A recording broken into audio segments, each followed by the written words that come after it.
생활 속 법률 히어로 이승우 변호사의 사건 파일.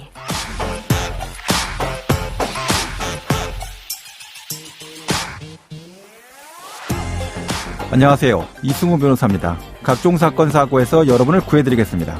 오늘 열어볼 사건 파일은 유치권 관련 사건입니다.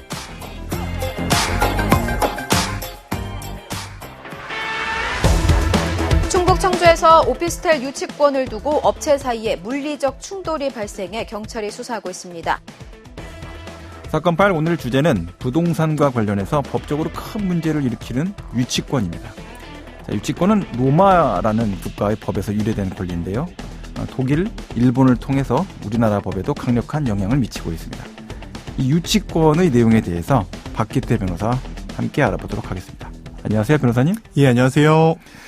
자, 청취자분들께는 약간 생소한 주제일 수도 있겠지만 또 유치권을 한번 당해보신 분들 입장에서는 또 굉장히 민감한 주제입니다. 자, 이 이야기 나눠볼 건데요.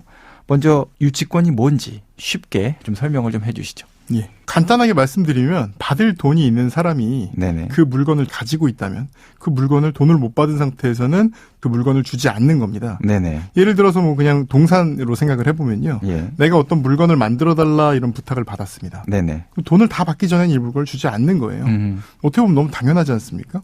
이제 부동산까지 가게 되면 일이 좀 복잡하지 않습니까? 그렇습니다. 이제 네네. 주로 문제가 되는 게 부동산, 네네. 특히 이제 건설 관련된 건데요. 예예. 이제 제일 문제가 많이 되는 경우가 이런 겁니다. 네네. 이제 어떤 건설 공사는 굉장히 많은 업체들이 이제 들어가서 하나의 건물을 만드는데요. 예. 그 업체 중에 하나가 이 건물을 짓는데 돈을 못 받은 경우들이 있어요. 예. 이런 경우에 건물 전체 공사를 못하게 막아버리거나 예. 그리고 건물을 자기들이 이제 지었던 건물, 뭐 예를 들어 토대 공사를 했다고 하면 이 토대 위에는 건물을 못 올리게 하는 겁니다. 예. 많이 보셨을 거예요. 이렇게 예. 현수막 같은 거 쳐놓고. 그렇죠. 유치권 행사 중입니다. 이 건물에 들어오시거나 뭐 하시면 안 됩니다. 예. 이렇게 써놓죠. 유치권 요건 자체가 있어야지 성립이 될 수 있는 그런 권리일 것 같은데요. 예, 맞습니다. 요건이 어떻게 됩니까? 첫 번째는 일단 채권이 있어야 되고요. 예. 이제 변제기가 도래해야 되죠. 그러니까 받을 돈이 있어야 된다는 얘기인 거죠? 맞습니다. 네네. 두 번째는 채권이 목적물 그 자체로서 발생해야 됩니다. 이걸 결련성이라고 하는데요. 좀 어렵거든요. 예. 설명 좀 해주시죠. 그러니까 관련이 되는 거라는 거죠. 네네. 그러니까 아까 말씀드렸듯이 예. 건물이 뭐 63층짜리인데 건물에 약간의 인테리어를 한 업체가 이 전체 63층짜리를 점유해서는 안 된다는 거죠. 예. 세 번째는 이제 뭐 적법한 점유가 돼야 되는데 예. 흔히 나오는 사례는 이런 겁니다.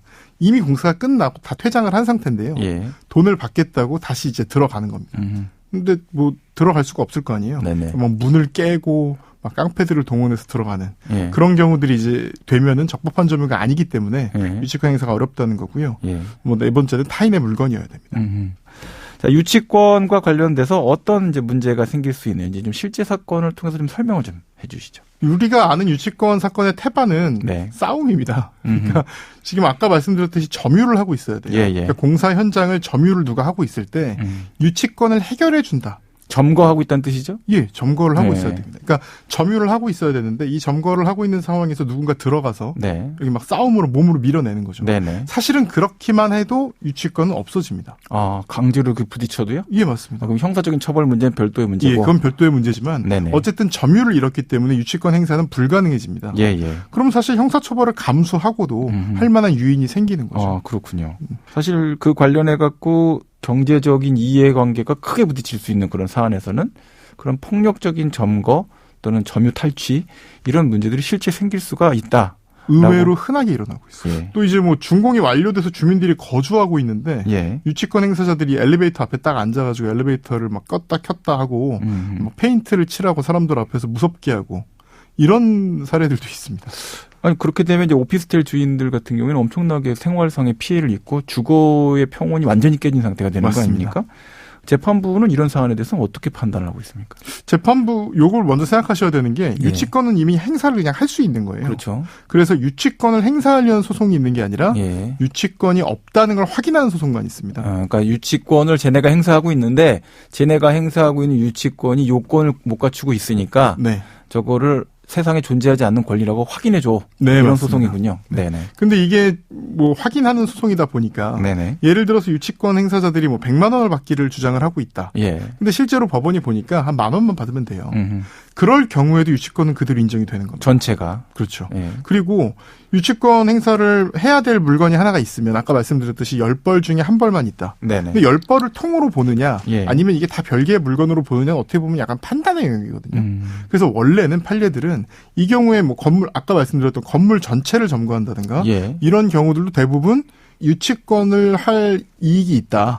그래서 이게 소송이 기각되는 경우가 많았습니다. 네. 근데 요즘에는 약간 판례가 다른 경향을 또 보이기도 있기도 합니다. 네.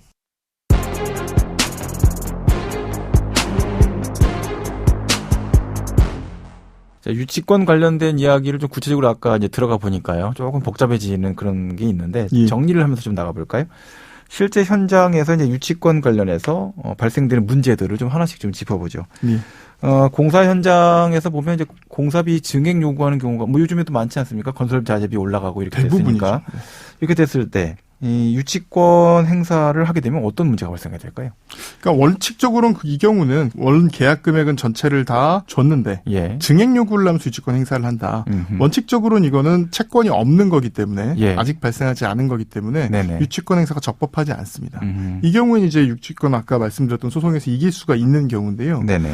사실 더 문제되는 거는 공사 중인 경우죠. 그러니까 공사가 완전히 끝난 경우에는 어떻게 보면 법적 문제가 좀 간단한데 예. 공사 중간에 있는 경우 그러니까 그럼 이제 기성이라 그래서 얼마나 진행했는지에 따라서 돈을 줘야 되는데 네. 이 돈이 안 들어와서 이제 행사하는 경우인데요. 예. 이런 경우라면 얼마를 토대로 유치권을 행사해야 되는지 그리고 이 유치권 행사가 적법한지 안 적법한지 예. 이거에 대해서 사람마다 생각이 되게 달라지는 부분이 있어서 네. 분쟁으로 이어지는 경우가 많고요. 예.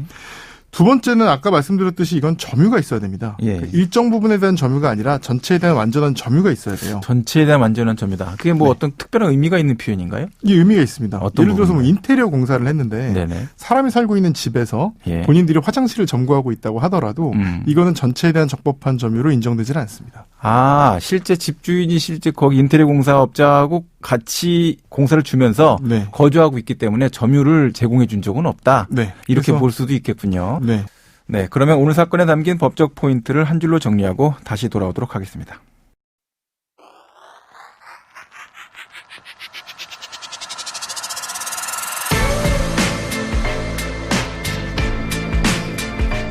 이럴 땐 법대로. 자, 우리는 임대차 계약을 할 때도 부동산 등기부를 확인하죠. 또 환율 고시, 또 상장 주식에 대해서 주가와 관련된 것도 가격이 공시가 다 됩니다. 자, 이렇게 정보가 공개돼서 많은 사람들이 신속하게 그 정보를 믿고 거래를 할 수 있습니다. 자, 유치권은 아까 말씀드렸죠. 로마 시대부터 존재했던 권리라고요. 그래서 그런지 굉장히 깜깜이 권리로 숨겨져 있습니다. 경매로 매입하는 부동산에 유치권이 있는지 없는지, 유치권 금액이 정확히 얼마인지 그것도 매우 알기가 어려운 상태로 놓여져 있습니다. 경기 침체기, 지금과 같은 경기 침체기에는 경매나 유치권 행사가 더 심각한 문제가 되겠죠. 자, 유치권 제 생각에는 이제 시대적 소명을 다했으니까 입법을 통해서 폐지가 돼야 된다라고 생각합니다. 자, 지금까지 설명을 들어봤을 때 유치권이 법적으로 문제가 있다라는 생각이 드는데 이 문제점과 관련해서 뭐 여러 가지가 있겠지만 가장 대표적인 문제, 또 어떻게 우리가 유치권을 폐지하고 나면 그 권리, 채권자의 권리들을 어떻게 실현할 것인지 그 부분 좀 간단하게 정리해 주시죠. 제일 중요한 문제는 이제 담보물권의 기본 질서를 흔든다는 건데요. 네네. 그러니까 아까 그 건물로 얘기를 하면 그 건물을 짓기 위해서 수많은 업체들이 이제 돈을 빌려주고 됐을 거 아닙니까? 그렇습니다. 그런데 공사 대금 채권 나중에 발생한 그 채권 때문에 예. 앞에 돈을 빌려줬던 사람들은 사실 돈을 못 받는 거예요. 그렇게 될 수 있죠.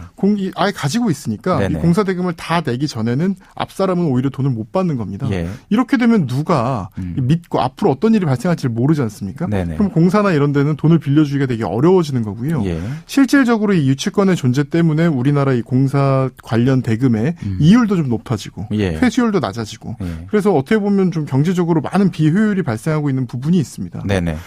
이거 외에도 되게 많은 문제들이 있고요. 아까 폭력 사태라든가 많은 네. 문제들이 있어서 유치권을 그냥 지금처럼 이렇게 뭐 전체를 점유하는 방식으로 하지 않고 유치권을 행사할 때는 뭐 공시해야 된다. 예. 이런 식으로 이제 뭐 개정안도 나와 있고 네. 아예 유치권이란 권리 자체를 없애고 하나의 담보물권으로 만들어서 먼저 돈 빌려준 사람들 후순위로 돈을 받을 수 있게 뭐 보장해야 된다. 이런 얘기들도 있지만 현재 뭐 이렇게 제대로 된 입법이 이루어지진 않고 있는 게 실정입니다. 네. 지금까지 박기태 변호사와 함께했습니다. 오늘 말씀 고맙습니다. 감사합니다. 생활 속 법률 히어로 이승우 변호사였습니다. 다음 주에도 사건에서 여러분들을 구해드릴 사건 파일 함께 열겠습니다.